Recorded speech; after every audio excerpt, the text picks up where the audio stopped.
شخص صبح کو اور شام کو مسجد کی طرف گیا، اللہ تعالیٰ اس کے لیے جنت میں مہمان نوازی کا سامان ہر مرتبہ تیار کر دیتے ہیں۔ ہمارا اور آپ کا پکا یقین ہونا چاہیے، جس طرح ہم شادی بیاہ میں جانے کے لیے پہلے سے تیاری کرتے ہیں، اسی طرح مسجد میں بھی جانے کے لیے پہلے سے تیار ہوں، پہلے سے دل میں پہلے سے تیاری رہے۔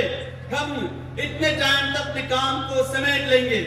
اذان کا وقت پر ہم میں سے اکثریت کی حالت تو یہ ہے، آج کل دو چار لوگ جو 100 میں سے 10 15 20 لوگ جو جماعت کے ساتھ نماز پڑھتے ہیں، اس کی بھی حالت یہ ہے، وہ جماعت کا ٹائم دیکھتے ہیں کہ جماعت کے ٹائم ہو گیا، اب جانا چاہیے مسجد۔ حالانکہ اذان کا ٹائم اذان کی جاتی ہے اس لیے کہ مسجد جاؤ۔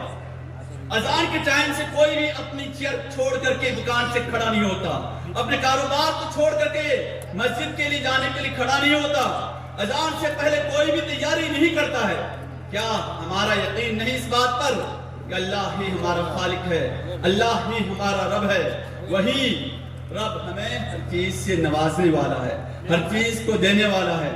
وہی رب وعدہ کیا ہے، وَلَكُمْ فِيهَا مَا تَشْتَهِي أَنفُسُكُمْ وَلَكُمْ فِيهَا مَا تَدَّعُونَ، کہ تمہارے لیے وہ چیزیں ہیں جس چیز کا تمہارا نفس، تمہارا دل خواہش کرے، تمہارے دل میں جس چیز کی بھی خواہش پورا ہوگی وہ تمہارا رب تمہیں دینے والا ہے۔ جس چیز کا رب نے وعدہ کیا ہے وہ ساری چیزیں تمہیں ملنے والی ہیں۔ تو ہمارا یقین ہونا چاہیے، جب یہ یقین ہوگا ہم اپنے نفس کو معبود بنانا چھوڑ دیں گے اور ہم مسجد میں جانے کے لیے جماعت کا وقت نہیں دیکھیں گے، کون سا وقت دیکھیں گے؟ اذان کا وقت دیکھنا چاہیے۔ ہم ٹائم سیٹ کریں اذان کے وقت کا، اذان کا وقت ہو گیا ہے یا اذان کی آواز آ چکی ہے۔ اللہ کے رسول صلی اللہ علیہ وسلم کی حالت کیا ہوا کرتی تھی؟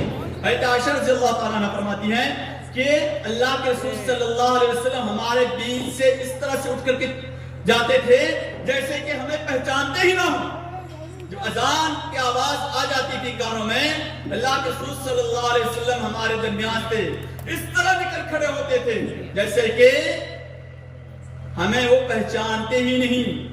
ہماری حالت یہ ہونی چاہیے، تب یہ سمجھیے ہمارا دل اس بات کی تصدیق کر رہا ہے۔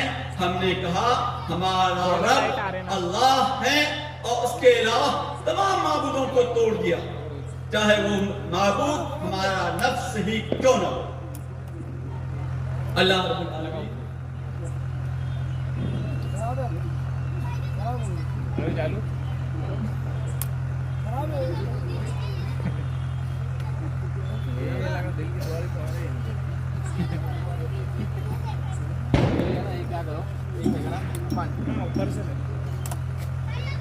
آپ لوگوں سے گزارش ہے کہ اللہ رب العالمین سے دعا کریں کہ اللہ رب العالمین ہم سب کو صحیح معنوں میں موحد بنائے، اللہ رب العالمین ہم سب کو اپنا مخلص بندہ بنائے۔ ہم لوگ جو کچھ بھی کام کر رہے ہیں ہمیشہ اللہ رب العالمین سے ڈرتے رہنا چاہیے، اس بات کی دعا کرتے رہنا چاہیے اللہ رب العالمین ہمیں ہر کام میں اخلاص کی توفیق عطا فرمائے، خلوص دل کے ساتھ ہر کام کرنے کی توفیق عطا فرمائے۔ اگر خلوص ہمارے عمل میں نہیں ہوا، ہم چاہے جتنے بھی کام کر لیں، جتنا بھی بھاگ دوڑ کر لیں، جتنی زندگی کے ایک ایک لمحہ چاہے ہم کسی بھی اچھے سے اچھے کام میں گزار دیں، وہ کسی بھی کام کا نہیں، بالکل بیکار اور رائے گاہ ہے۔ اس لیے ہمیشہ ہمیں اللہ رب العالمین سے دعا کرتے رہنا چاہیے، اللہ رب العالمین ہمیں ہر کام میں اخلاص اللہیت، ہر کام کو اخلاص اللہیت کے ساتھ کرنے کی توفیق عطا فرمائے۔ سبحان ربک رب العزت عما یصفون، وسلام علی المرسلین۔